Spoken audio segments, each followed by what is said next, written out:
Bible గ్రంథంలో నుండి రోమా పత్రిక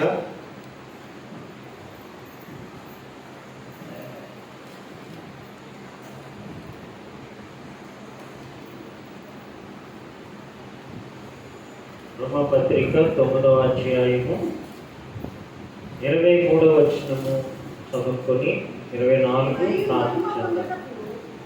మరియు మహిమ పొందుటకు ఆయన ముందుగా సిద్ధపరిచిన కరుణాపాత్ర ఘటముల ఎడల అనగా యూదులలో నుండి మాత్రమే కాక అన్య జనములలో నుండి ఆయన పిలిచిన మన ఎడల తన మహిమైశ్వర్యము కనపరచవలననియు నేమి ఆ ప్రకారము నా ప్రజలు కాని వారికి నా ప్రజలనియు ప్రియురాలు కాని దానికి ప్రియురాలనియు పేరు పెట్టెదను. ప్రార్థన. శిరస్సు వంచుదాం, ముసుగు వేద్దాం. మహాదేవుడు, మహాగణుడు, అత్యున్నతమైన సింహాసనము పైన ఆసీనుడివై ఉండి నీ ప్రజలమైన మా ఎడలకు చూపుతున్న అపారమైన ప్రేమను బట్టి, కృపను బట్టి తండ్రి నీకు హృదయపూర్వకమైన వందనాలు చెల్లిస్తున్నాం. మరి యొక్క సాయంకాల వేళలో నీ పరిశుద్ధమైన గ్రంథాన్ని మేము ధ్యానం చేస్తుండగా మాకు కావలసిన విషయములను, ఆత్మ సంబంధమైన మాటలను మాకు ధారాళముగా అనుగ్రహించండి. నీ మాటలో శక్తి ఉంది, బలం ఉంది. పాపిని రక్షించగలదు, అనేక బ్రతుకులను దిద్దగలదు నీ మాట తండ్రి. మరి నీ మాటలో ఉన్న శక్తి నీ వాక్కు ద్వారా మా అందరికీ కనపరచమని మరి ప్రార్థిస్తున్నాం. చెప్పబడిన సాక్ష్యాలు విన్నారు, వాటి పక్షాన గొప్ప కార్యమును నీ నామములో జరిగించింది. మేమందరము నీ వాక్యమును ధ్యానిస్తుండగా నీ ఆత్మశక్తితో మమ్మల్ని అందరినీ నింపమని, ఘనత మహిమ ప్రభావాలు మీరే పొందుకోమని క్రీస్తు యేసు నామములో ప్రార్థన అడిగి వేడుకొనుచున్నాము తండ్రి, ఆమేన్. మంచిది. మరి ప్రియులారందరికీ మరొకసారి హృదయపూర్వకమైన శుభాలు, వందనాలు తెలియపరుచుకుంటూ మరి దేవుడు విలువైన ఈ సమయాన్ని మరి చక్కగా దేవుడు మాటలు వినటం అంటే నిజంగా ఎంతో అదృష్టము ఉండాలి, చాలా అదృష్టం ఉండాలి. ఎంత అంతా కాదు, చాలా అదృష్టం ఉంటేనే తప్ప ఎవరు కూడా ఆయన ఎంతకి రాలేరు.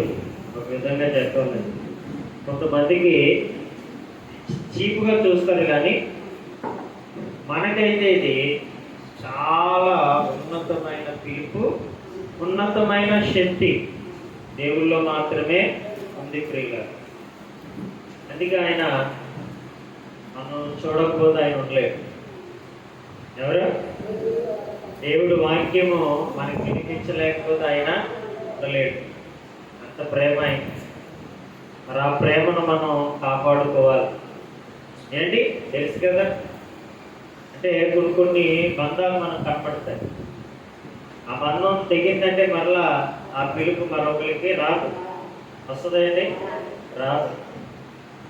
కాబట్టి అలాగే దేవుడు మన ఎడల చూపిస్తున్న ప్రేమను కోల్పోయామనుకో, మళ్ళీ దొరకడం, రావడం అన్నది అసాధ్యమైపోతుంది. అందుకే నువ్వు కలిగి ఉన్నదాన్ని ఏం చేయమన్నాడు? పట్టుకోమన్నాడు. వదిలేయండి అనలేదు. ఏంటి? పట్టుకో, మంచిగా చక్కగా పట్టుకో. అది ఎప్పుడు దేవుడు దానికి సహకారిగా ఉంటాడు. అయితే ఇక్కడ మనం చదవబడిన లేఖన భాగమును మరి ఒకసారి మనం ఆలోచన చేస్తే, రోమా పత్రిక ఏంటి? మరి క్రైస్తవ్యానికే. పత్రికలన్నీ కూడా ఎవరికి రాశారు అంటే క్రైస్తవులకే. క్రీస్తు రక్తంలో కడగబడిన వారందరికీ రాయబడినవే ఈ పత్రిక. మరి ఈ పత్రికలలో చాలా ఆధ్యాత్మికమైన విషయాలు పౌలు గారు ఏం చేశారనంటే సంఘానికి అంటే తెలియపరచ. సంఘము ఏ విధంగా, సంఘము అంటే దేవుని కుమారులుగా పిలువబడే ప్రతి వారు కూడా ఏమవుతారనంటే సంఘమే. ఏంటి? ఎవరు వారు? సంఘమే. సంఘము అంటే ఒకటి కాదు, అందరం కలిపితే సంఘము. కూడిక అంటాం కదా. కూడిక అంటే ఏంటి? మూడు మూడు ఎంత? కూడికలేంటి? కూడికలంటే కలిపేదే కదా. ఏమో కూడికలంటే 3 3 6 అంటే కలుపుకోవడం. సంఘము అనగా కలుపుకునేది. అది మనకు అపొస్తలుల కార్యంలో కూడా కనబడుతూ ఉంటుంది. వారు అనేకులను ఏం చేసేవారంటే కలుపుకునిరి. ఏమనుండేది? అంటే కూడిక అన్నమాట. కలుపుకోవాలి. కలుపుకోకపోతే కష్టం. దేవుడు కూడా ఆయన వద్దకు వచ్చిన వారిని ఏం చేయలేదంట? ఎవరిని తొయ్యలేదు, పక్కన పెట్టలేదు. వచ్చిన వారిని ఎవరిని కూడా ఇంకొక విధంగా చూడలేదు. అందరినీ గౌరవించాడు.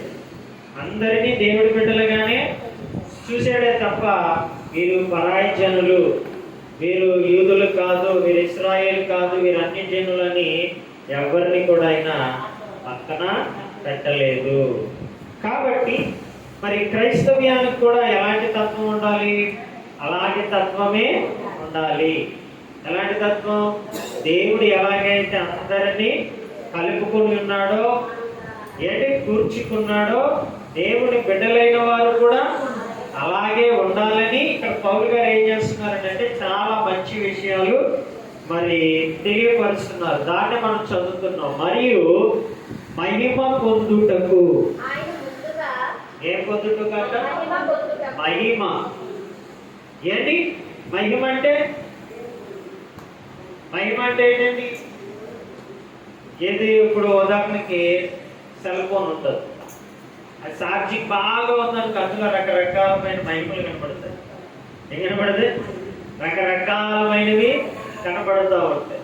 అయితే అందులో ఛార్జింగ్ అయిపోయింది అనుకో, దాంతో పాటు అన్ని ఏమవుతాయి అంటే కొన్ని ప్రజలకు ఎలా ఉంటాయంటే మహిమగా. ఒక గొప్ప కట్టడాన్ని చూసాడంటే అదొక మహిమ అంటాడు. ఏంటి? ఒక ఎక్కువ డబ్బు చూసాడంటే దాన్ని కూడా ఒక మహిమగా చూస్తాడు. ఒక మంచి అందాన్ని చూసాడంటే దాన్ని కూడా ఒక మహిమగా పరిగణించుకుంటారు చాలా మంది. అయితే దేవుడు చెప్పిన మహిమ ఎలాంటిదనంటే అది ఎప్పటికీ కూడా ఏమవుతుందంటే తరిగిపోదు. ఏమవుతుందండి? ఎప్పటికీ తరిగిపోదు, కరిగిపోదు. అలాంటి మహిమ ఏం చేయాలంటే అది అన్నాడు. మరియు మహిమ పొందుటకు. సరే, ఏది పొందుటకు పనులకు పెంచుకున్నాడట? మహిమను పొందుకోవాలి.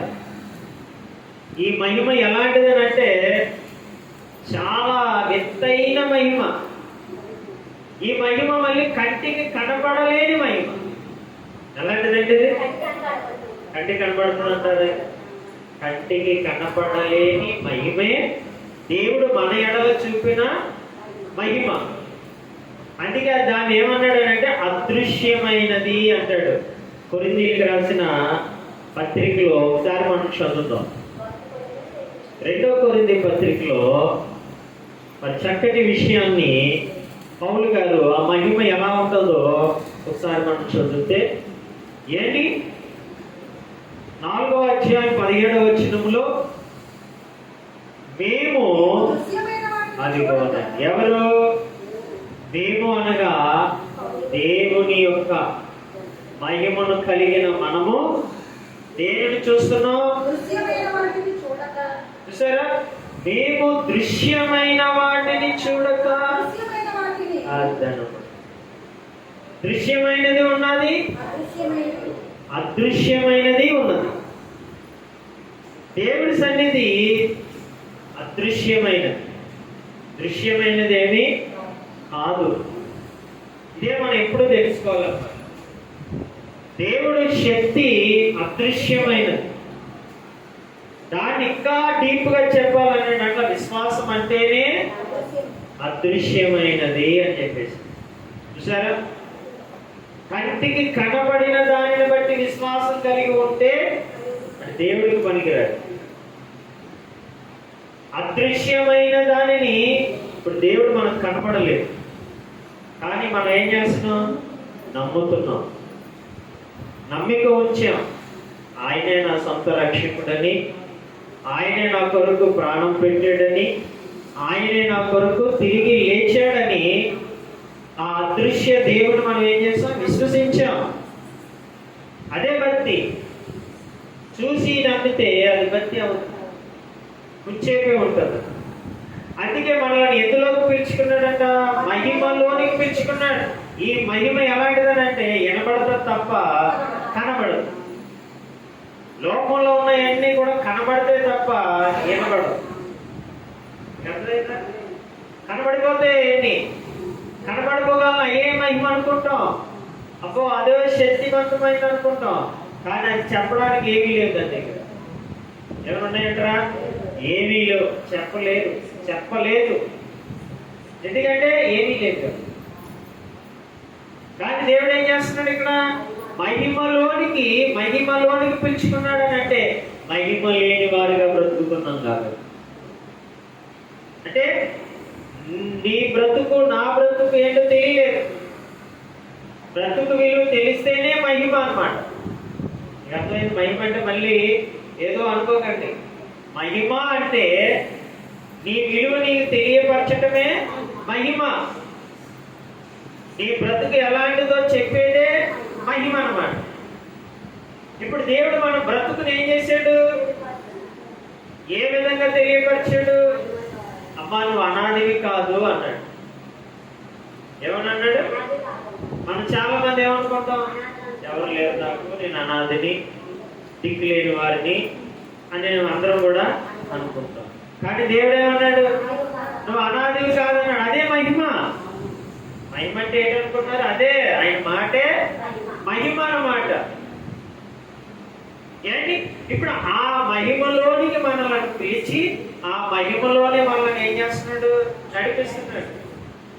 ఈ మహిమలోనే ఉండు నాయన, ఈ మహిమను దాటి నువ్వు వెళ్ళొద్దు. వెళ్ళావంటే అది నీకే ప్రమాదం, అది నీకే నష్టం. నా మహిమలోనే నివసించు. ఎంతకాలం నివసిస్తావు నివసించు. దీనికి అనంతరం అంటే అభ్యంతరాలు లేవు, లేక దీనికి ముగింపు లేదు. ఇక్కడ ఆయన మహిమే, అక్కడైనా ఆయన మహిమే. అంటే ఒక్కసారి ఆయన మహిమలోనికి వస్తే ఈ మహిమలో నుండి ఎక్కడికి వెళ్ళిపోతున్నాం? మహిమ లోకానికి వెళ్ళిపోతున్నాం. చూసారా? అందుకే ఈ మహిమలోనికి ఏం చేస్తున్నాడు? ఆయన పిలుచుకుంటున్నాడు. కానీ మన కంటికి కనబడతలేదు కదా. అందుకే మనం ఏం చేస్తున్నాం? వెనకడుగులు వేస్తాం. అదే కానీ దేవుడు కనబడి ఎలా రారా అంటే రాలేడా? లోకాలను కలగజేసిన దేవాది దేవుడు ఒక్క స్వరము వచ్చి మాట్లాడలేడా? మాట్లాడగలడు. ఏమి? నీ దగ్గరకు వచ్చి ఏ రాత్రి పడుకున్నప్పుడు వచ్చి ఏమి? లేక మన పితృలు ఉన్నారు కదా, ఏమి? మన పితృల రూపంలో మనకు అమ్మ అంటే ఇష్టం, నాన్న అంటే ఇష్టం, వాళ్ళ రూపంలో వచ్చి ఎలా ఏసై నమ్ముకోరా అని అంటే నమ్ముకోరా? ఏమా ఇంకా నమ్మిస్తాం. ఎవరు చెప్తే? అమ్మా బాబు చెప్పారు కాబట్టి. చూసారా? ఎవరు? వాళ్ళే చనిపోయి తిరిగి వచ్చి నీకు నాకు చెప్పేశారు కాబట్టి. ఇంకా ఆశ్చర్యం ఏంటంటే నోరు లేని జీవరాశులకి దేవుడు నోరిచ్చి, ఏ కుక్కకో ఎలా ఎంతకాలం అలా తిరుగుతావు, దేవుడి సన్నిధికి రావచ్చు కదా, కుక్కతో మాట్లాడించలేడా? మాట్లాడించగలడు. దేనికైనా స్వరాన్ని ఇవ్వగలడు ఆయన. మట్టికి ఇవ్వగలడు, ఏంటి? నీటికి ఇవ్వగలడు, గాలికి ఇవ్వగలడు. దేనికైనా ఆయన ఏం చేయగలడంట? స్వరాన్ని ఇవ్వగలిగే సమర్థుడు, శక్తివంతమైన వాడు కాదు. అలా రప్పించుకుంటే విలువ లేదు.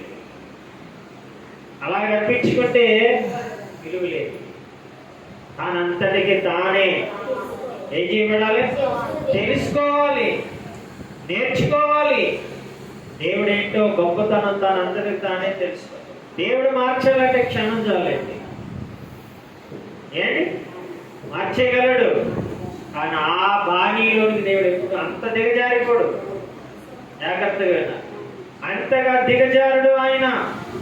నీ అంతట నీవే రావాలి, నీ అంతట నీవే ఆ మనసు కలిగి ఉండాలి.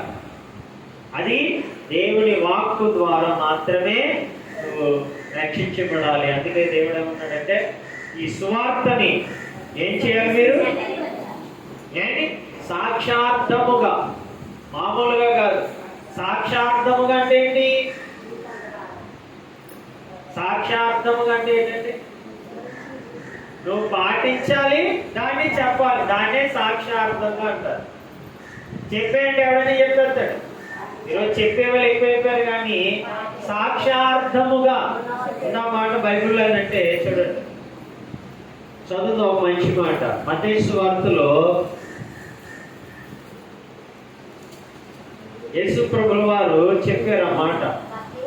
సాక్షార్థముగా దాన్ని ఏం చేయాలంట? మనం తెలియపరచాలంటాడు ఆయన. మత్తయి సువార్త 24వ అధ్యాయము 14వ వచనంలో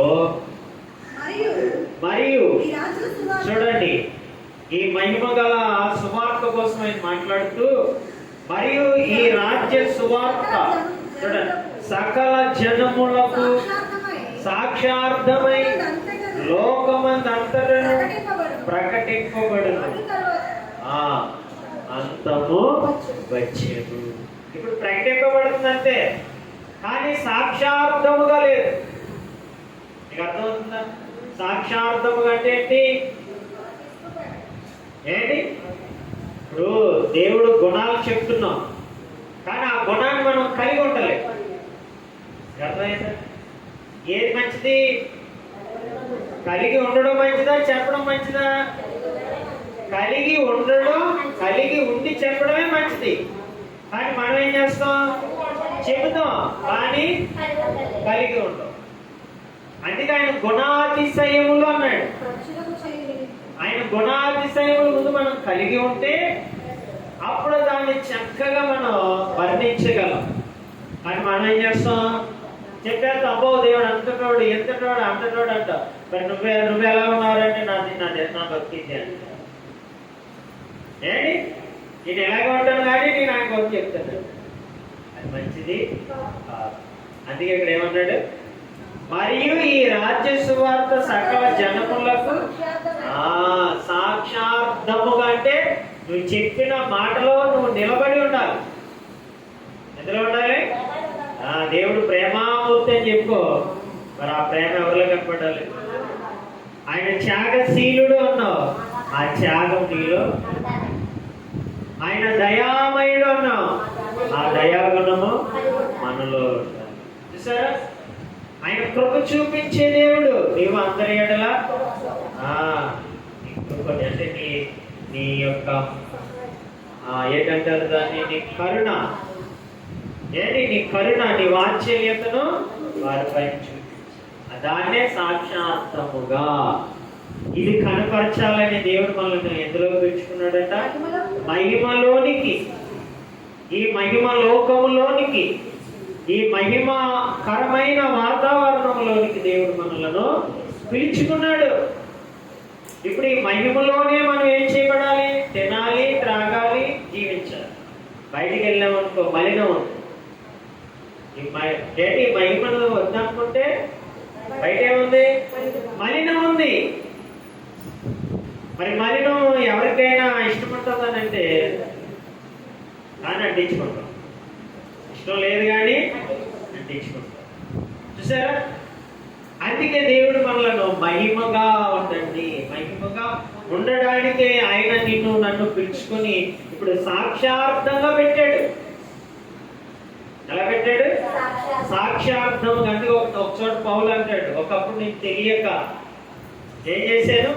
తప్పు చేశాను, పాపం చేశాను. ఇప్పుడు నేను ఎవరిని పోలి బ్రతుకుతున్నాను? ఇప్పుడు నా యందు నివసిస్తున్నది క్రీస్తే. ఎవరు అంటే ఆ మహిమను కనపరుస్తున్నాడు. ఆయన గుణాతిశయాలు కలిగి ఉండి మాట్లాడుతున్నాడు. ప్రియులారా, ఆయన గుణాలను కూడా ఆయన క్యారెక్టర్లో చూపించుకుంది.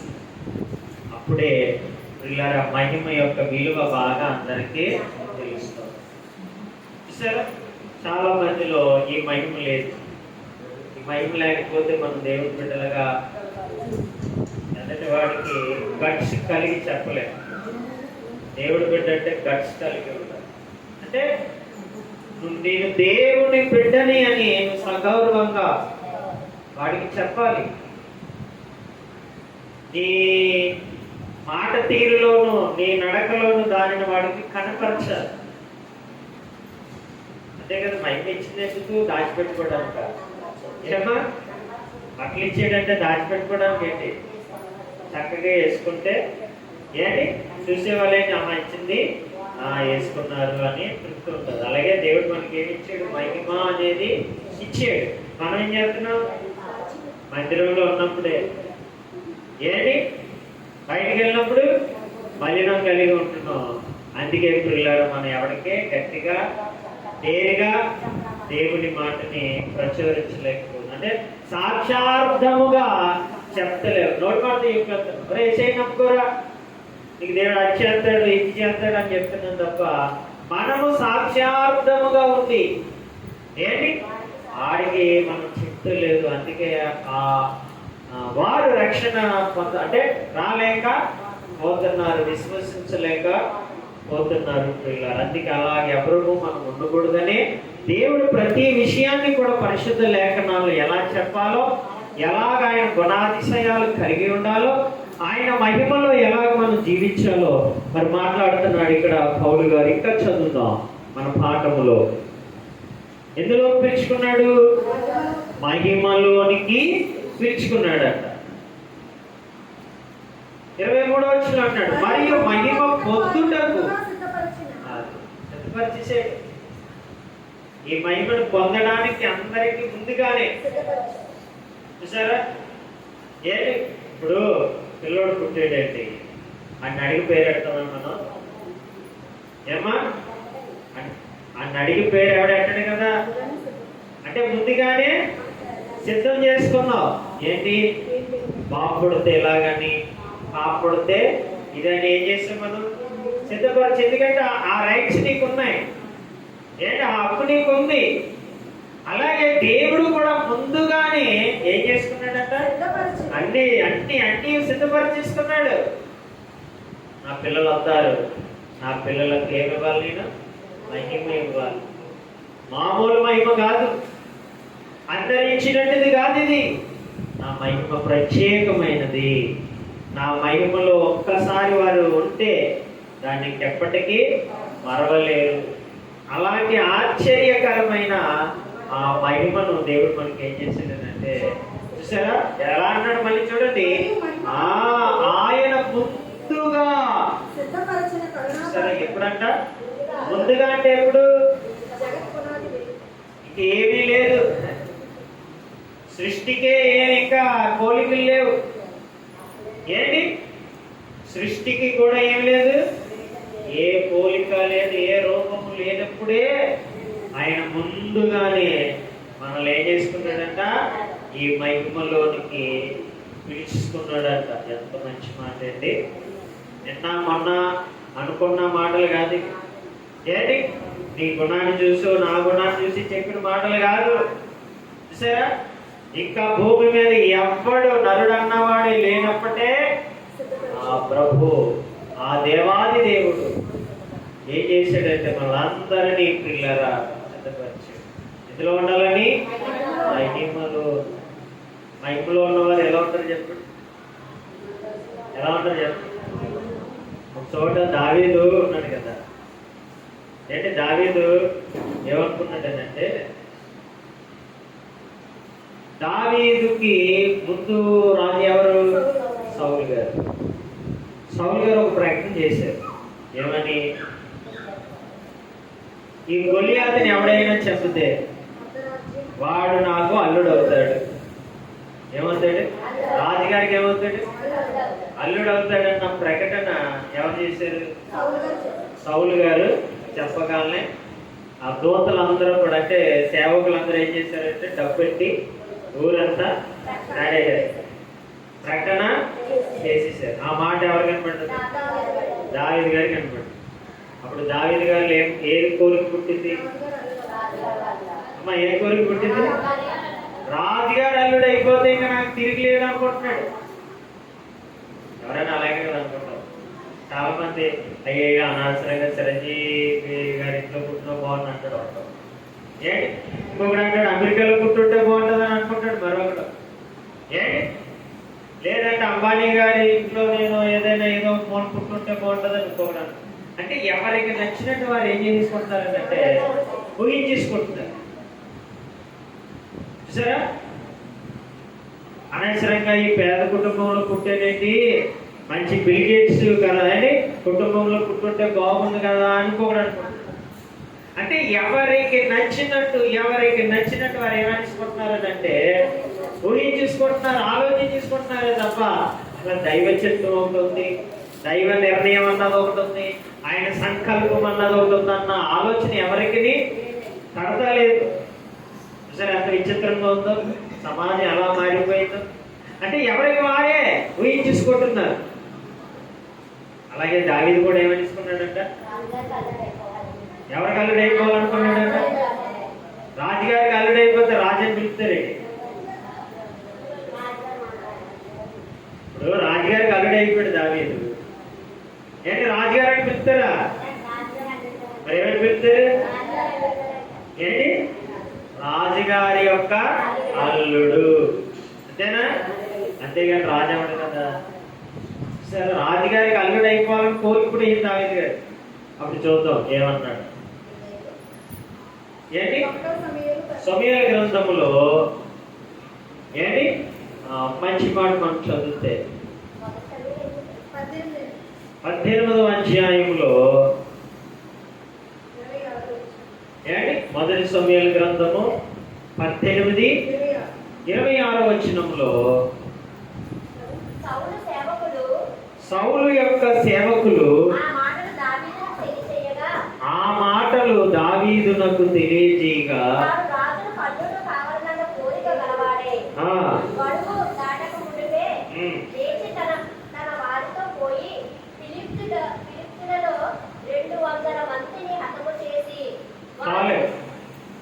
దావీదికి ఎలాంటి కోరిక పుట్టిందంట? కోరిక ఏంటి కోరిక అంటే ఎలా ఉంటుంది తెలుసు కదా. కోరిక ఎవరికి వచ్చిందంట? దావీదు గారు. ఒరే అన్నవరా అత్తమాని గొర్రెల్ని ఈ గాడిదల్ని ఏంటి అందరూ ఏమంటున్నారు, రే గాడిద కొడుకు వెళ్ళారా అంటున్నారు. ఎవరిని? దావీదు గారు. ఓ గొర్రెలు కాబరి వెళ్ళారా ఏంటి. అందరూ కూడా ఎలా పిలుస్తున్నారు దావీదు గారిని? అసలు బాబు ఏమో పట్టించుకోవట్లేదు, ఎందుకంటే ఎక్కడికో పంపించేసాడు బాబు. ఏంటి అన్నగారులు ఏమో చక్కగా ఇంట్లోనే ఉంటున్నారు, ఇతను మాత్రం ఎక్కడ ఉంటున్నారు? ఎక్కడో ఉంటున్నారు. మరి పిలుపు ఎలా ఉంటుంది చెప్పండి. గొర్రెలు కాచుకునేవాడు ఇచ్చలు విడిగా పిలుస్తూ ఉంటారు. ఈ మాటలన్నీ ఎవరు వెళ్ళకపోతున్నారు? దావీదు గారు వెళ్ళకపోతున్నారు. ఇప్పుడు మంచి ఆఫర్ వచ్చింది. ఏంటి ఆఫరు? రాజుగారికి ఎవరైతే పిలిపి కొడతారో ఏంటి ఏమైపోతారు? రాజుగారికి అల్లుడు అయిపోతారు. మంచి ఇప్పుడు అన్ని ఆఫర్లే కదా. ఏమా ఇప్పుడు సంఘాల్లో కూడా ఏమంటున్నారు? ఆఫర్లు పెడుతున్నారు, మంచి మంచి ఆఫర్లు పెడుతున్నారు. ఏంటి అంటే భక్తి కూడా అలాగే అయిపోయింది. ఆఫర్ లేకపోతే భక్తి లేదు. అలాగా ఏం చేశారని అంటే మళ్ళీ చేశారు. ఏంటి దైవ భక్తి అంటే అర్పణ చేసేదే భక్తి. కానీ ఎప్పుడు ఏమైపోయిందంటే ఆఫర్లు పెట్టడం ప్రారంభమైంది పిల్లరా. అందుకే భక్తి మొత్తం ఏమైపోయిందని అంటే ఎందుకు పనికి రాకుండా చేసి పడేశారు. ఎందుకంటే మరి దేవుని యొక్క గుణాతిశయములు కలిగి ఉండలేదు కదా. దానివల్ల భక్తి యొక్క విలువను ఏం చేశారనంటే ఆఫర్లమయముగా మార్చేశారు. అందుకే ఇక్కడ ఏమో కోరిక పుట్టిందంట ఎవరికి? రాజుగారికి అల్లుడైపోవాలన్న కోరిక పుట్టేసింది. ఆ కోరిక మంచిదంటారా మంచిది కాదంటారా? చెప్పండి అమ్మా. ఏంటి మంచిదా కాదా? ఇదే రాజుగారికి అల్లుడు అవడం అంటే చిన్న విషయమా? చాలా పెద్ద విషయమే కదా. ఏంటి మనమేనా అలాగైతే మనకేమైనా అలాంటి ఆఫర్ వస్తే మనకే కానీ అలాంటి ఆఫర్ వస్తే ఏం చేస్తాం? పిల్లలు మామూలుగా ఉన్నాం. ఏంటి అర్జెంటుగా ఏంటి ఆడు ఎలాంటి వాడైనా ఇక రాజుగారు అల్లుడైనా నేమ్ విరుదు ఉండిపోయింది కాబట్టి ఆడికి ఎలాంటి వాడైనా ఏం చేస్తాడంటే కళ్ళు మూసుకొని మీరు రావడం మాకు అదృష్టం ఏంటి, అదాన్ని ఇదని మామూలుగా ఎక్కించాం ఏంటి. కాబట్టి ఇప్పుడు దావీదులో కూడా ఏమవుతుందంటే ఆ కోరిక బాగా పొడేసింది. ఎవరికి అల్లుడైపోదాం? రాజుగారికి అల్లుడైపోదాం. కానీ అది ఎవరికి ఇష్టం లేదు? దేవుడికి ఇష్టం ఉందా లేదా? బాగా వినాలి. రాజుగారికి అల్లుడు అవ్వాలన్న ఇష్టము దేవుడికి లేదు. ఎందుకనంటే ఆల్రెడీ ముందుగానే దావీదుని ఏం చేశాడు? సమూయేలు రాజుగానే తైలపు కొమ్ము తీసుకుని వచ్చి అభిషేకించేశాడు. ఎవరివని? ఇశ్రాయేలుకు నీవే రాజు అవుతావని సమూయేలు ఏం చేశాడనంటే అభిషేకించేశాడు. ఆ విషయాన్ని ఎవరు మర్చిపోయారు? దావీదు మర్చిపోయాడు. ఎవడ ఆఫర్లు ఎత్తాడా, ఎవడ ఏ కొట్లో ఏ ఆఫర్లు ఉన్నాయా నీకు ఎన్నుకోవడం ఏంటి చూడటంతో వెంటనే సౌలు గారు ఏం చేశారు? ఆపరేటర్ వెంటనే మధ్యలో ఆ కోరిక పుట్టింది. రాజుగారికి అల్లుడు అయిపోవాలన్న కోరిక అయిపోయింది. కానీ దేవుడి కోరిక ఏంటి? రాజుగారు అల్లుడు కాదురా, నువ్వు నీవే కింగ్ అవుతా అన్నాడు. అంతే. చూసారా? ఎవరు? నీవే రాజు. అంటే మన ఆలోచనలు చాలా లోగా ఉంటాయి, తక్కువగా ఉంటాయి. ఏంటి? దేవుడు ఆలోచనలు అందుకే ఉన్నతమైన పిలుపు అంటాడు. ఇందులోని ఫిలిప్పీలకు రాసిన పత్రికలో ఏంటి? ఫిలిప్పీలకు రాసిన పత్రికలో ఒక మంచి మాట మనం చదువుతాం కదా. చదవంటే 4వ అధ్యాయము ఏంటి? ఫిలిప్పీలకు రాసిన పత్రికలో 4వ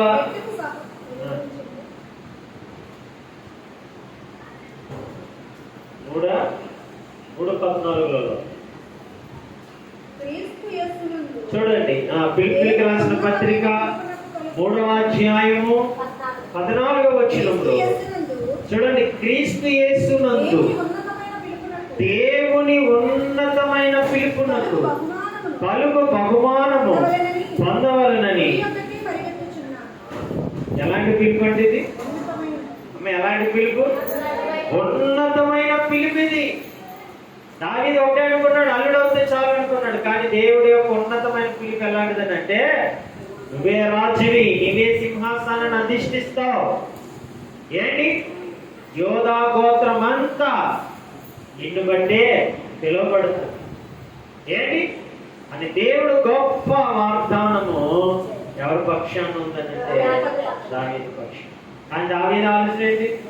రాజుగారికి ఈట్లు మోసుకుంటే చాలు, రాజుగారి కొడుకుజంగా ఉంటే చాలు, రాజుగారికి అల్లుడిగా ఉంటే చాలు, సరిపోతే జీవితం అనుకుంటాడు. కానీ దేవుడు అలా అనుకోలేదే, దేవుడు అలా ఊహించలేదే. ఉన్నతమైన పిలుపులోకి పిలుస్తున్నాడు. దేవునికి స్తోత్రం. అవును ప్రియులారా, ఈ మహిమలో ఉన్న ప్రతి వారికి ఆ ఉన్నతమైన పిలుపు ఏంటి? నిరంతరము మారి మోగుతూనే ఉంటది, పిలుస్తూనే ఉంటది ఈ పిలుపు. అందుకే దీని క్రీస్తు యేసునందు దేవుని ఉన్నతమైన పిలుపునకు కలుగు బహుమానమును. ఏంటి బహుమానం లేదు మనకి? నేను ఆఫర్లు ఎట్టాడు, దేవుడైనా ఆఫర్లు ఎట్టాడా? రోజు రోజుకి బహుమానాలే, రోజు రోజుకి బహుమానం ఇస్తున్నాడు ఆయన. ఏంటి బహుమానం లేదండి. ఆయన మాట ఒక బహుమానం, ఆయన ప్రతి ఒక్క అడుగు ఒక బహుమానం. ఆ ఉన్నతమైన బహుమానాలు మనం ఏం చేస్తున్నాం? ఈ మహిమలో ఉండి అనుభవిస్తున్నాం. ఏంటి అనుభవిస్తున్నాం వీటిని. అందుకే ప్రియులారా, దేవుడు అంటే అందరికీ ఏంటి అంటే అందరికంటే కొందరికి దేవుడు అంటే చాలా ఇష్టం, చాలా ఇష్టం. ప్రాణాలైనా దేవుడి కొరకు వదులుకుంటారు. అలాంటి భక్తులు ఉన్నారు ఎందరో. ఏంటి తొట్టి గ్యాంగ్ కూడా ఉన్నది, అది ఇంకా ఎక్కువ అనుకుంటే దాన్ని పక్కన పెట్టారు. దేవుడి కోసం ప్రాణం పెట్టేవారు దేవుడికి కావాలి. అందుకే ఆ మహిమ మనం అనుభవిస్తే ప్రియులారా, మనం ఏమవుతామంటే ఆ ఉన్నతమైన పిలుపు మనం కలిగి ఉంటాం. ఆ పిలుపులో ఉన్న నీవు ఆ ఉన్నతమైన పిలుపుని సాక్షార్థముగా అందరికీ ఏం చేస్తావు? ప్రకటన చేస్తాం. నా దేవుడు ఇంత గొప్పోడు రా, వీడు నా దేవుడు అంటున్నాం. నీకేమున్నాయి? ఉదాహరణకేంటి, ఒక మంచి మాట, పెళ్లి సంబంధానికి వెళ్తాం. ఎక్కడికి వెళ్తాం? అందరం వెళ్ళే ఏంటి, పెళ్లి సంబంధానికి వెళ్తాం. ఇప్పుడు పెళ్లి సంబంధానికి వెళ్ళిన తర్వాత ఏంటి, నీకు అమ్మాయి నచ్చలేదు. నచ్చలేనప్పుడు ఏం చేయాలి? నచ్చలేదని వచ్చేయాలి. అప్పుడు అలా అంటాడా? అలాగే అంటాడు. ఏమంటాడు? ముక్కు బాగా పెద్దగా ఉందంటాడు ఒకడు. ఏంటి అంటాడా లేదా? అమ్మాయి కొంచెం ఎలా ఉందని నల్లగా ఉందని మరొకడు. అంటే వంకలు ఎడతాడు తప్ప నచ్చలేదు కదా, వచ్చేస్తే ఏ గొడవ లేదు కదా. అంతే కదా. సంబంధానికి వెళ్ళు, నచ్చలేదు వచ్చే, అలా ఏ బలవంతం ఎవడో పెట్టడు కదా. కానీ అలాగంట కదా, ఏం చేస్తూ ఉంటాడు? అన్ని వంకలు ఎడతాడా లేదా? ఈరోజు చాలా మంది అదే చేస్తారు. నీకు దేవుడు నచ్చలేదా, మానే. అంతే తప్ప వంకలు ఎడతానికి నువ్వెవడివి? నేను నమ్ముకోమన్నాడు ఆయన ఏమైనా? నీకు నచ్చితేరా, లేకపోతే మానే. ఆడలాంటోడు, ఈడిలాంటోడు, ఇవన్నీ మనకి అంతే కదండి. సంబంధానికి వెళ్ళావు, నచ్చలేదు వచ్చే, నెమ్మదిగా నచ్చలేదు ఒక మాట అయిపోద్ది. అంతేగాని వాళ్ళ అమ్మ బాగలేదు, ఇలా వీళ్ళు నాన్న బాగలేదు, ఇంక ఇలా అన్నీ చెప్పుకునేటప్పుడు కానీ ఏమంటారు? లోపంది ఇల్లునే ఉందరా అని చెప్తారో లేదా? ఏంటి అలాగే ఈరోజు సమాజం కూడా ఎలా ఉందని అంటే అలాగే ఉంది. నీకు నచ్చలేదా వదిలే, దేవుడు చెప్పేశాడు. కాబట్టి పిల్లరా, మనము కూడా ఎప్పుడూ కూడా దైవ భక్తిలో పర్ఫెక్ట్గా ఉన్నప్పుడు ఎవడెట్టగలడు వంక? ఎవడైనా ఎట్టగలడా? ఎవడును సరిపోడండి.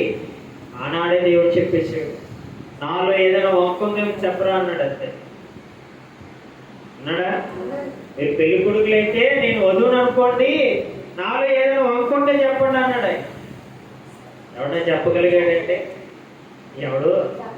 ఆనాడు చెప్పలేడు, ఈనాడు చెప్పలేడు. ఎవడు లేడండి, ఎవడు. ఆయన వంటి సుందరుడు, ఆయన వంటి వరుడు, ఆయన వంటి శ్రేష్ఠుడు, ఉన్నతుడు మరి లేనప్పుడు మనం ఎందుకు భయపడాలి? మనం ఎందుకు జడిసుకోవాలి? ఇలాంటి వాళ్ళు ఉంటారా? ఉంటారు. సూర్యుడు ఉన్నంత కాలం ఎవడొకడు ఉంటానే ఉంటారు. మన పక్కన ఉంటాడు, మన ఇంటి పక్కన ఉంటాడు, మన ఇంట్లోనూ ఉంటాడు, అన్ని చోట్ల ఉంటారు. దేవుడు ఉండడు అని ఎక్కడా చెప్పలేదు. ప్రతి చోట ఉంటారు వీళ్ళు. వర్కులు చేసుకునే దగ్గర ఉంటారు, జాబులు చేసుకునే దగ్గర ఉంటారు, అన్ని చోట్ల ఎవడో ఉంటానే ఉంటారు. వాళ్ళని ఎవరికి మనం ఏంటి బదులు ఇవ్వాల్సిన అవసరత ఏమీ లేదు. మన దేవుడు గొప్పోడు. నువ్వు అవునన్నా కాదన్నా ఆయన మించిన వాడు లేడు. చూపించగలడా? ఎవరినైనా ఏమో చూపించగలడా? మనం ఒక్కనే చూపిస్తాం, వాడు కోటి మందిని వెతికినా ఎవడో దొరకదు. మీకు అర్థమైందా? మనం ఒక్కటే చూపిస్తాం, వారు కోటి మంది వెతుక్కున్న ఎవడో కనబడతాడు. ఇదిగో ఈయనతో సాటి, ఈయన కంటే గొప్పోడు అని చెప్పగలరంటే ఎవరు చెప్పలేడు. అలాంటి బ్రతికిన వాడే ప్రభు అయిన యేసుక్రీస్తు. అందుకే ఆ మహిమలోనికి దేవుడు మనల్ని ఏం చేసుకున్నాడు? పిలుచుకున్నాడు. మీరు కూడా ఎలా ఉండాలని? మహిమగా ఉండాలి. చూసారా? మరి ఆ మహిమను మనం ఏం చేస్తున్నాం? కోల్పోతున్నాం. సరిగా అందుకోలేకపోతున్నాం, సరిగా దాన్ని అనుభవించలేకపోతున్నాం. నువ్వు అనుకున్నప్పుడు అది రావాలని అనుకుంటే అది రాదు. దేవుడు ఇవ్వాలనుకున్నప్పుడే దాన్ని నువ్వు పట్టుకోవాలి. సిద్ధంగా ఉండాలి. దాన్నే సిద్ధపడు అంటాం, దాన్నే త్వరపడు రా అంటాం. మహిమ పోతుంది సరిగా బేగా రాకపోతే, బేగా పట్టుకోకపోతే. ఏంటి పొద్దున్న చనిపోయిన తర్వాత మహిమ కావాలి, చివరి దశకి వెళ్ళిపోయిన తర్వాత నాకు రావాలని వస్తుంది కదా ఏమైనా. అందుకే ఇప్పుడు దేవుడు ఒక మంచి మాట తెలుసు కదా మనకి, నా సమయం ఉండగానే ఆయనను వెతుకుడి, ఆయనను పట్టుకొనుడి అని లేఖనం చాలా స్పష్టంగా చెప్తుంది. అందుకే పిలుపులకు రాసిన ఈ పత్రికలో ఎలాంటి పిలుపు అంటే ఇది ఏంటి? ఉన్నతమైన పిలుపు. మరలా ఎవరు ఏంటంట? క్రీస్తు యేసునందు ఉంది. మరి ఎక్కడ లేదు, ఎక్కడ లేదు. వేటి చోట్ల తిరుగు. ఇలాంటి ప్రేమ గల పిలుపు ఎవరి దగ్గరైనా ఉందేమో చెప్పు. ఆయన అమ్మలాగా నిన్ను పలకరిస్తాడు. ఏంటి? అమ్మలాగా నీ దగ్గరికి వచ్చేస్తాడు. ఏ అమ్మకి అమ్మ ప్రేమ కావద్దా? ఇప్పుడు అందరూ తల్లులే. మరి ఆ తల్లికి కూడా ఎవరి ప్రేమ కావాలి? అమ్మ ప్రేమే కదా కావాలి. నాన్న ఉన్నాడు, మరి నాన్నకి కూడా నాన్న ప్రేమ కావాలి కదా. ఆయన కూడా ఒక తండ్రి పెట్టే కదా. చూసారా? ఒక తల్లిగా, ఒక తండ్రిగా, ఒక స్నేహితుడిగా, ఒక ఆత్మీయుడిగా అన్ని కోణాలలోనూ ఆయన నీకేమై ఉన్నాడంటే ఏంటి? సహకారి అయి ఉన్నాడు. అందుకంటే దీనిని ఏమన్నాడనంట 13 క్రీస్తు యేసు. ఎలాంటి పిలుపు? ఉన్నతమైన. దీనికి సాటి అయినది లేదు. ఎవడు చెప్పలేడు ఇలాంటి పిలుపు. ఎవడు మాట్లాడలేదు నీ దగ్గర. ఎవరైనా కొంచెం మాట్లాడితే అలసిపోతారు. మరి ఆయన అలసిపోయాడు. నువ్వైనా అలసిపోతున్నావు కానీ ఆయన ప్రేమలో అలుపు లేదండి.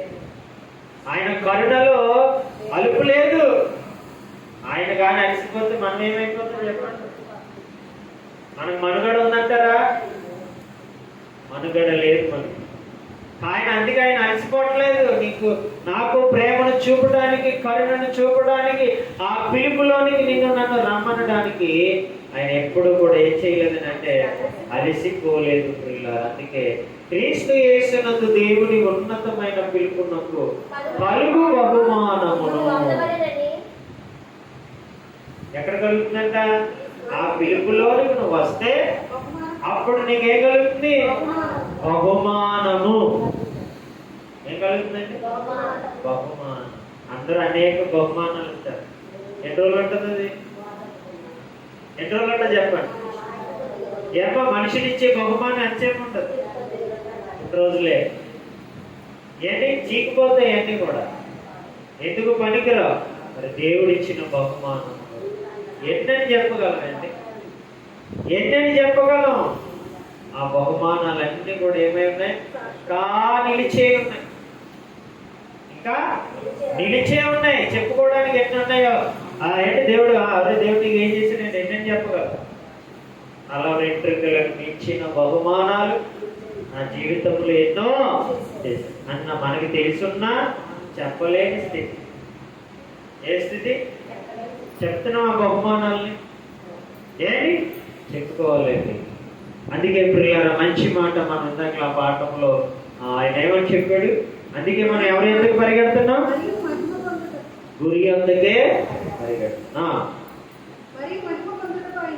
చూసారా? మహిమ పొందుటకు ముందుగా పిలిచిను.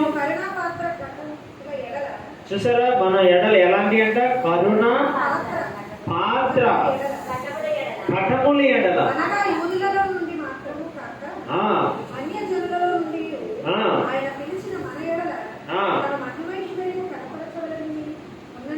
ఏంటి? ఒకప్పుడు ఈ మహిమ అంతా ఎవరిలో ఉండేది? యూదులలో ఉండేది. ఎవరిలో ఉండేది? యూదులు అంటే ఎలాంటి వాళ్ళు తెలుసు కదా. మహిమ గలవారు. ఫిలిష్తీయులు అట్లిపోయేవారు. శత్రువులు ఏం చేసేవారు? అట్లిపోయేవారు. అమ్మ బాబోయ్ ఎవరు వచ్చేస్తున్నారు? ఇశ్రాయేలు సైన్యం వచ్చేస్తుంది. చదువుతాం కదా రాహాబు. ఏంటి? అట్లిపోయేవారు. ఎందరో రాజులు సాష్టాంగా నమస్కారాలు పెట్టేశారు. బాబో మహాప్రభు మాతో మీరు యుద్ధం చేయొద్దు, మీకు మేము దాసులం అయిపోతాం, మీ ఎదుటి మేము శిరస్సు వంచుతాం, మాతో ఏ అంత మాత్రమును కత్తిని తీయొద్దు అని ముందుగానే ఏగులు వారిని ఏంటి ఏం చేసేవారు అంటే వారు ప్రియులారా ఆ యొక్క పొలిమేరుల్లోనికి వస్తున్నారంటే చాలు ముందుగానే సైన్యం అంతా వెళ్ళిపోయేది. ఏంటి? చిన్న పిల్లలతో సహా వెళ్ళిపోయేవారు. ఎదుట సాష్టాంగ పడేవారు. ఎందుకో తెలుసా? మహిమ గల సైన్యం. దేవుని మహాసైన్యం అది. అలాంటి సైన్యం ఏంటది? యూదా సైన్యం, ఇశ్రాయేలు యొక్క సైన్యం. అదే అంటున్నాడు ఇక్కడ మంచి మాట. అంటే యూదుల్లో ఆ మహిమను దేవుడు పెట్టాడు ఒకనాడు. అందుకే దాని కీర్తి ఎంత దాకెళ్ళింది? ఖండాంతరాలు దాటేసింది అది. సొలొమోను జ్ఞానాన్ని ప్రియులారా ఆనాడు ఖండాంతరాలు వెళ్ళిపోయింది. షాబా దేశపు రాణి వెళ్ళిపోయింది ఆయన మహిమ. ఏంటి అప్పుడు ఆమె వచ్చి అంటది, ఏంటి నేను చాలా కొంచెమే తెలిసి విన్నాను, కానీ ఇప్పుడు నువ్వు చెబుతుంటే, మీరు చెబుతుంటుంటే వాళ్ళు చెప్పింది కేవలం నలగడ్డే చెప్పారు. మీ దగ్గర చూస్తే కొండంత ఉందన్న. ఎవరు? ఒక అన్య దేశపు రాణి. అలాంటి జ్ఞాన సంగతులు లోకంలో ఎన్నో అయినది. అవన్నీ పక్కన పెట్టేసింది. సొలొమోను గారు నోట నుండి వచ్చిన వాక్కు ఏంటి? యువరాణినే కదిలించేసి, ఏంటి ఆయనకి లెటర్ రాయడం కాదు, నేనే వస్తున్నాను చూసారా, లెటర్ రాసి మెసేజ్లు పెట్టించుకున్నది కాదు. ప్రత్యక్షంగా నేను చూడాలి. ఏంటి ఆయన పాలన అంత బాగుందా, ఆయన తీరి అంత బాగుందా అని ఆశ్చర్యపోయి ప్రియులారా ఆమె ఏం చేసింది? తన అధికార సింహాసనాన్ని సహితము దిగి ఇశ్రాయేలుకు రాజుగా పిలువబడిన సొలొమోను చూడాలి అది తప్పించిపోయింది ఆమె. ఎందుకంటే ఆయన జ్ఞానం మొత్తం ప్రపంచమంతా ఆ రోజుల్లో ఏంటి పాకేసింది. ఎవరు నోటు చూసినా సొలొమోను, ఎవరో రాజు అంటే సొలొమోను. ఏంటి ఆయన పాలన, ఆయన తీరి అంతా సొలొమోను సొలొమోను సొలొమోను సొలొమోను. ఏంటబ్బా అందరూ సొలొమోను సొలొమోను అంటున్నారని ఏమి కూడా ఏం చేసిందమ్మా? వేగిరపడుతూ త్వరపడుతూ సొలొమోను గారి దగ్గరికి వచ్చి అంటుంది, అయ్యా నీ కోసం నేను విన్నాను, కానీ నేను తెలుసుకున్నది కేవలము ఆవగింజంత మాత్రమే. ఇప్పుడు ప్రత్యక్షంగా మీ మాట తీరి కానీ, మీ యొక్క భోజనపు బల్ల కానీ, లేక మీరు ధరించిన వస్త్ర ధారణ కానీ, మీరు పెట్టిన క్రమము కానీ, పద్ధతి కానీ అన్నీ చూస్తే నాకు దిమ్మ తిరిగిపోయిందంట. ఏంటి ఎవరు? షాబా దేశపు రాణి ఎవరి దగ్గర? రాజుగారి దగ్గర అన్నది. నాకే మైండ్ బ్లాక్ అయిపోయిందంట. సరే ఇదంతా ఎవరి మహిమ? అది మహిమ గలవాడిగానే జీవించాలి. ఏంటి మహిమ గలవాడిగానే నువ్వు బ్రతుకు అంతే తప్ప ఏంటి నేను ఎందుకు పనికిరాను, నేను దేనికి పనికిరానని సాతాను గారి మాటలు మనం ఆడవలసిన అవసరత లేదు. ఎవరి దగ్గర మాట చెప్పవలసిన అవసరత నీకు లేదు. నేను చెప్పుకుంటే ఎవరి దగ్గర చెప్పుకోవాలి? అక్కడే నోరింపు. ఎవరి దగ్గర కూడా నోరు చెప్పు, నా దేవుడిని మించిన వాడు లేడని. అని రివర్స్ మనం అంతా. దేవుడి దగ్గర ఏమో పొగరగా మాట్లాడుతాం, మనుషుల దగ్గర ఏమో చేతులు కట్టేసుకుంటాం. తెలుసు కదా మీకు? పోలీసుడు పట్టుకున్నాడు అనుకోండి, ఏం కట్టుకుంటావు? ఆడేం చేస్తాడు? చేతులు కట్టేసాడంటే లొంగిపోయాడని ఆడనుకుంటాడు. మీకు అర్థమైందా? ఇలాంటివి చాలా ట్రిక్లు ఉంటాయి. చేతులు కట్టేసుకున్నామంటే ఏమనుకుంటాడు? అయితే దగ్గర ఏమీ లేవన్నమాట, లైసెన్స్ లేదు, అది లేదు, ఇది లేదని తెలిసిపోతుంది. ఇంకా అంతే అనమాట, ఏం పడితే అని మాట్లాడేస్తాం. అందుకే మనం ఎలా ఉండాలి? తేలిగా ఎదిరించమని ఏమని చెప్తలేదు దేవుడు. తేలిగా ఉండండి, అంటే ధైర్యంగానే ఉండండి. ఎవరిని చూసినా ఎలా బ్రతకాలి? ధైర్యంగా బ్రతుకు. ఏం చేస్తారు ఎవరైనా? ఏంటి అదే నేర్పాడు దేవుడు. ధైర్యంగా ఉండండి, భయపడకుడి. నిజం చెప్పాడంటే అర్థం ఏంటి? ధైర్యముగా. నీ ధైర్యం నీకు మనోబలాన్ని ఇస్తుంది. అర్థమైందండి? నువ్వు బలహీనుడు అనుకున్న బలం లోపల ఉన్న అవయవాలన్నీ కూడా ఏమైపోతే బలహీనమైపోతాయి. చేయలేగదు, మాట రాదు, నడవలేవు. చూసారా? బలహీనతలో ఉన్న అన్నీ కూడా. అందుకే దేవుడు ఎలా ఉన్నాడు? బలవంతులుగా ఉండుడి, ధైర్యముగా ఉండుడి. ఇది ఎలాంటి పిలుపు? ఉన్నతమైన పిలుపు. ఇది నిన్ను బలహీనపరిచే పిలుపు కాదు, ఇది బలపరిచే పిలుపు, మహిమలో తీసుకుని వచ్చిన పిలుపు అన్నమాట. అందుకే ఇక్కడ చూసారు ఎంత చక్కగా అంటున్నాడు. ఒకనాడు ఇశ్రాయేలు ఐగుప్తు నుండి దేశాలు దాటుకుంటూ వస్తూ ఉంటుంటే అందరూ కూడా ప్రియులారా సాష్టాంగ పడిపోయేవారు. చెప్పేశారు, మీతో మేము యుద్ధం చేయలేము, మేము నెగ్గలేము, మీ ఎదుట మేము ఎలాంటి వారు? నల్లురు లాంటి వారు, పురుగులు లాంటి వారు, నలిపేస్తాడు మీ దేవుడు మమ్మల్ని. అట్లిపోయేవారండి. వారి దగ్గర బలం లేక కాదు, వారి దగ్గర సైన్యం లేక కాదు, వారి దగ్గర ఎవరు లేదో తెలుసా? నిజమైన దైవము. చూసారా? అన్ని జనులకు తెలిసింది అది, కానీ ఇంట్లో ఉన్న వాడికే దేవుడి విలువ తెలుస్తుంది.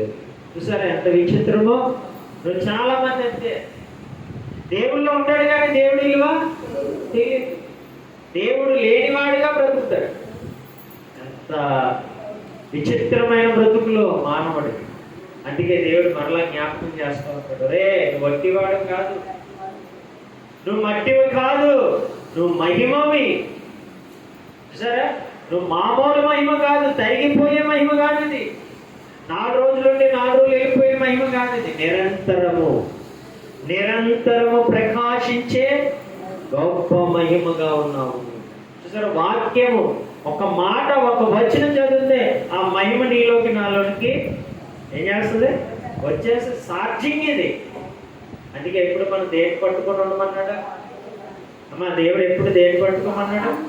వాక్యమును పట్టుకో, వాక్యాన్ని పట్టేసుకో. నవిలే అన్నాడు, తిని అన్నాడు, తాగే అన్నాడు ఎదుస్కేతోటి. ఏంటి అప్పుడు ఏం చేశాడంట? గ్రంథపుని ఏం చేశాడంట? ఆహారంగా తినేసాడంట, నవిలేసాడంట, మింగేసాడంట. అప్పుడు అది నా నోటికి ఎలా ఉందంటే మధురముగా తేనె వలె తీయగా ఉందంట. చూసారా? దేవుడు మాట్లాడి అన్ని కూడా వట్టి మాటలు కాదు, ఏదో మనిషిని గురించి ఏవో అలరించేసే మాటలు కాదు ఇవి. నిజమైన మాట ఎప్పుడు మనిషిని ఏం చేస్తుందంటే మహిమగానే ఉంచుతూ ఉంటుంది. నిజం లేని దాంట్లో కుచ్చేపే. ఏంటి? కుచ్చేపు భక్తి కోసం, కుచ్చేపు ఆ విషయం కోసం దేవుడు ఎప్పుడు మాట్లాడు. అందుకే ఆ మాట ముందు ఎవరికి చూపించాడు? మనకి ఇశ్రాయేలు జనాంగాన్ని చూపించాడు. ఎందుకంటే ఇశ్రాయేలు ఎవరు కలిగి ఉన్నారు? అది ఇప్పుడు ఏమంటున్నాడు చూడండి. ఏంటి 9వ అధ్యాయం రోమపత్రిక మరి ప్రియులారా 24వ వచనం, సిద్ధపరిచిన కరుణాపాత్ర ఘట్టముల ఎడల అనగా యూదులలో నుండి మాత్రమే కాక. చూడండి ఇప్పుడు ఎందులో నుంచట అంటే ఆ మహిమను ఇప్పుడు ఎవరికి ఇవ్వాలి? ఎవరికి ఇవ్వాలి? అందరికీ ఇవ్వాలి. ఎవరికి ఇవ్వాలి? అందరికీ ఇవ్వాలి అనుకున్నాడు ఆ మహానుభావుడా. అన్యజనులలో నుండి ఆయన పిలిచిన మన ఎడల తన మహిమైశ్వర్యము. చూసారండి ఎలాంటి పిలుపంట? మంచి పిలుపులో పిలిచి మన ఎడల తన మహిమై ఐశ్వర్యము కనపరచవలని అన్నానేమి. ఆ ప్రకారము చూడండి, నా ప్రజలు కాని వారికి, నా ప్రజలనియు ప్రియులు కాని దానికి ప్రియురాలనియు పెట్టేశాడా? ఏమని పేరెట్టాడు? ప్రియురాలా. అంటే నా దగ్గర దానికి, నా సొంతం నీవు. ప్రియురాలంటే నా సొంతం. సరే, ఎవరి సొంతం? పేరు లేని దానికి ఏం పెట్టాడు? గౌరవం లేని మనకి విలువనిచ్చాడండి. విలువందా? విలువ లేని బ్రతుకులు మనవి. ఏంటి ఎంత నిష్ఠూరమైన బ్రతుకులు! అలాంటి బ్రతుకులకి ఏమి ఇచ్చాడట? విలువ ఇచ్చేసాడు మహాత్ముడు. నీ ఎత్తు చూసా, మన రొగ్గు చూసా, మన వెనకాల ఉన్న బ్యాక్గ్రౌండ్ చూసా, ఏమైనా అంతే, ఏమీ చూడలేదు. ఆయన పిలుపు, అందుకే మహిమ కలదు. చూసారు ఆ పిలుపులో చూడండి ఎన్నో ఉన్నాయి అంటున్నాడు. నా ప్రజలు కాని వారి, ఆయన ప్రజలు మనం అదే, ఆయన ఎక్కడో మనది ఏంటి, కానీ నా ప్రజలని మీరు ఎవరంట ఏమని చెప్పుకుంటాడు ఆయన? సాతానుడి దగ్గరికి వెళ్ళాడు. సాతానుడు ఏమంటున్నాడు? యోబు గారి విషయంలో అన్నాడు, నా కుమారుడు ఎవరు నా బిడ్డ అంటాడు. దేవుడు రా వెళ్ళిపోవడానికి నీకు అంత సీన్ లేదు అన్నాడు. అన్నాడా?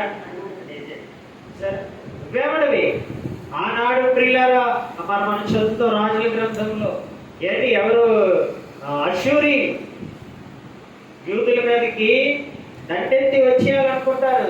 ఎవరికి లెటర్ రాస్తారు? హిజ్కియాకి లెటర్ రాస్తారు.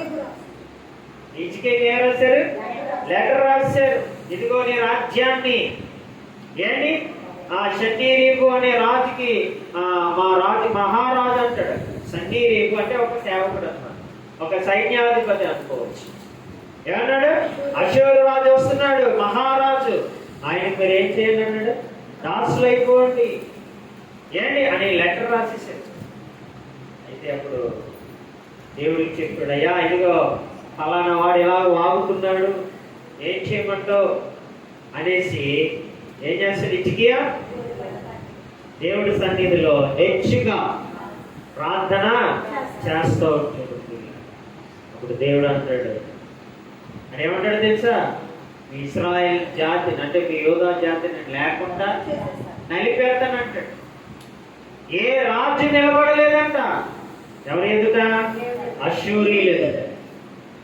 చెప్తాడు, చాలా పొగరగా మాట్లాడతాడు. అక్కడ మనం ఆ రాజుల గ్రంథంలో 22 అధ్యాయం అంతా మీరు చదువుకుంటూ ఉంటారు, చరిత్ర ఉంటుంది.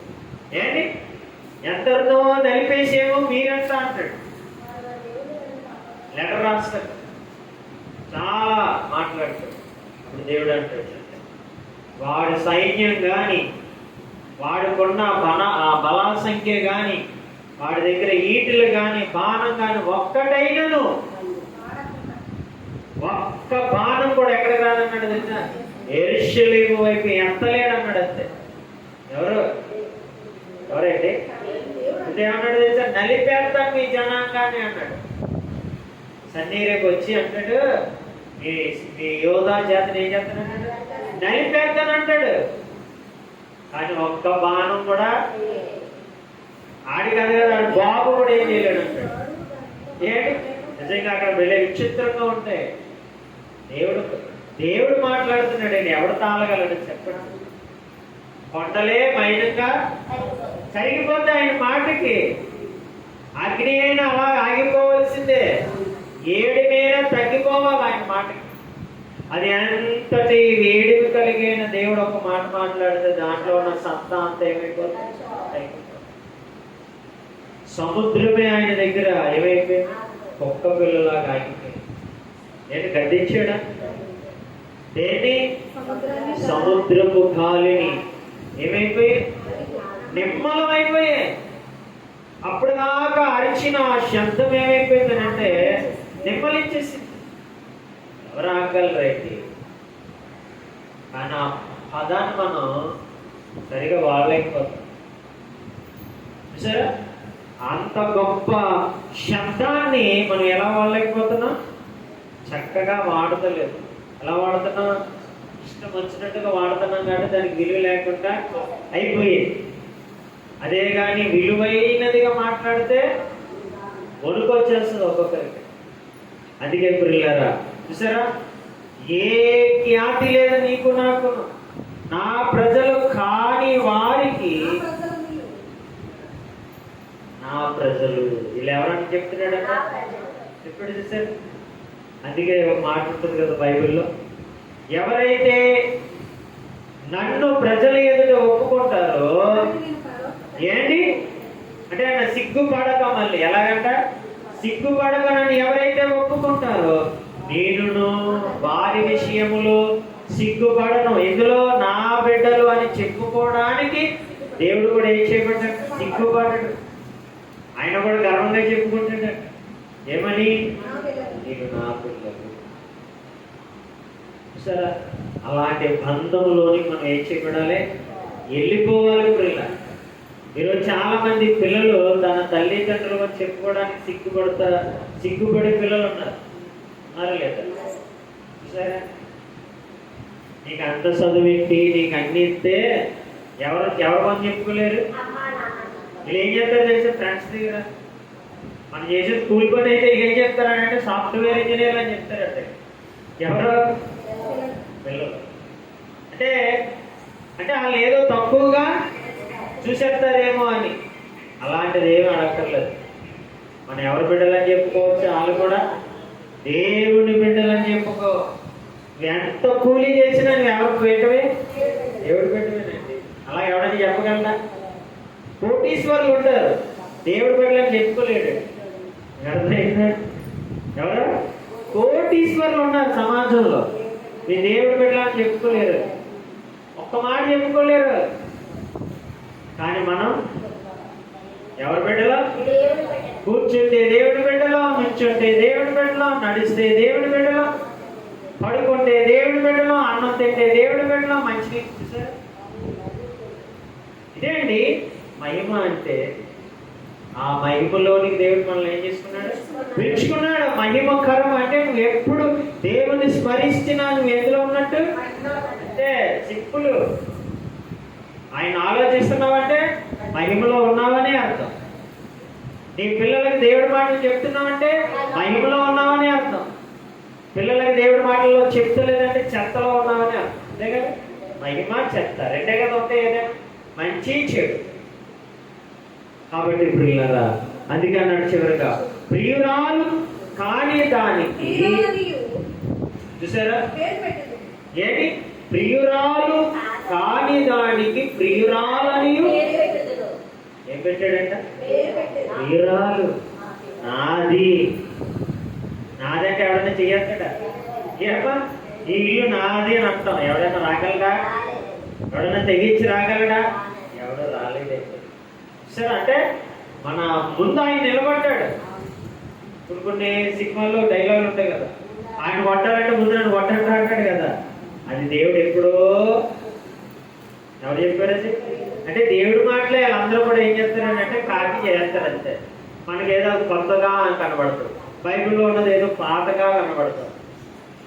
అది కాదు, బైబిలే ఒరిజినల్. ఇందులో నుండే అన్ని కాపీ చేసేస్తారు. మీకు అర్థమైందా? ఏంటి చూసారా? ఇక్కడ ఏమంటున్నాడు? నా ప్రియురాలంటే ఎవడన్నా చేయగలడా? ఏంటి వేయగలరా? ఎవరున్నారంట? ప్రియుడు ఉన్నాడు వెనకాతల. ఎవరున్నారు? ప్రియుడు ఉన్నాడు ముందు.